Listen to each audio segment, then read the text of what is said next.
महंगाई कहीं कम नहीं हुई, बल्कि हर चीज के दाम बढ़े। ये जो नोटबंदी के बाद हुआ, ये तो बहुत ही बुरा हाल है। आप देखिए किसानों का कि वो बिक नहीं रही है सामान, उनका जो उत्पाद है, तो वो बेचारे टमाटर हो, आलू हो, गोभी हो, सड़कों पे फेंक रहे हैं। इसलिए लोगों को 5, 6, 7 रुपए 10 रुपए में कुछ दिनों के लिए मिल रहा है। किसानों की बिल्कुल कमर टूट गई है, मजदूरों की कमर टूट गई है, और जो फैक्ट्रीज हैं वो बंद हो रही, बेरोजगारी बेइंतहा बढ़ रही है। इसलिए अगर सरकार इस धोखे में कि कोई महंगाई पे नियंत्रण है, ये नहीं, ये तो मजबूरी है। नोटबंदी के बाद जो त्राही मची हुई, लोग परेशान हैं, गांव गरीब मजदूर किसान के जो बुरे हाल है, उसका एक नतीजा जो साहब आपको देखने को मिल रहा है। जहां तक आपने बजट की बात की, तो मैं सरकार से निवेदन यही करूंगा कि इस बजट को हल्के में मत लें। देश की, भारत की अर्थव्यवस्था को लेकर पूरे विश्व में चिंता है। सारे अर्थशास्त्रियों ने कहा कि बेड़ा गर्क हो गया है। आपकी जो विकास दर है वो कम से कम 1 से 1.5% गिरने वाली है, जिसका मतलब कम से कम 1.5 लाख करोड़ को भारतीय अर्थव्यवस्था को नुकसान है। और उसका कितना बड़ा असर इस 125 करोड़ देश की जनता पे पड़ेगा।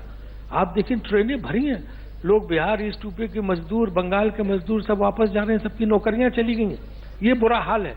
तो इसलिए ये तो बहुत ही ऐसा बजट है कि सबकी निगाहें कि भैया देश की अर्थव्यवस्था का क्या करोगे, इसको थोड़ा ऊपर उठाओ, बहुत बुरा हाल हो गया है। तो इसलिए जो है इस बजट को सरकार को हल्के में नहीं लेना चाहिए। इस बजट में कुछ ना कुछ ऐसा करना चाहिए कि देश की अर्थव्यवस्था बढ़े, और जो परेशान है, गरीब लोग, मजदूर लोग, किसान लोग, आम आदमी, उसके लिए कुछ इसमें होना चाहिए, तभी जान बचेगी, वरना जो है बहुत खराब माहौल होने वाला है। जान बचेगी कैसे, खराब माहौल होने वाला है, बेड़ा गर्क है सबका। धर्मेंद्र जी आप जवाब दीजिएगा, लेकिन केसी त्यागी जी फोकस करने में दिक्कत हो रही है क्या?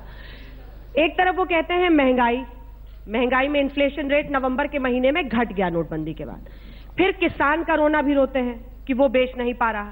तो किसकी फिक्र सताती है आपको, किसान की, जो मिडिल क्लास कंज्यूमर है उसकी, या फिर तीसरी तरफ जो एक के बाद एक तमाम मुद्दे उन्होंने गिना दिए हैं वो सब? फोकस करने में विपक्ष को मुश्किल हो रही है क्या?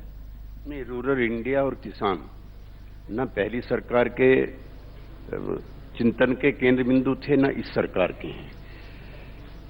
2010 से और 14 के बीच में जो आत्महत्याएं हुई उसमें 2% और 5% की बढ़ोतरी हुई, और जो अब लोकप्रिय सरकार है उसमें 36% ज्यादा किसानों ने आत्महत्याएं की। इरिगेशन के लिए कई स्कीम आई, आज भी 55% लैंड जो है नॉन इरिगेटेड है। आपने नेशनल हाईवे बनाए, बहुत अच्छा काम किया, बड़ी अच्छी कनेक्टिविटी हुई। एक बजट कम से कम इरिगेशन हाईवे के लिए बन जाए। 50% जो जमीन भगवान के भरोसे पड़ी हुई है उसमें कितनी मैन पावर लगेगी, कितना प्रोडक्शन लगेगा।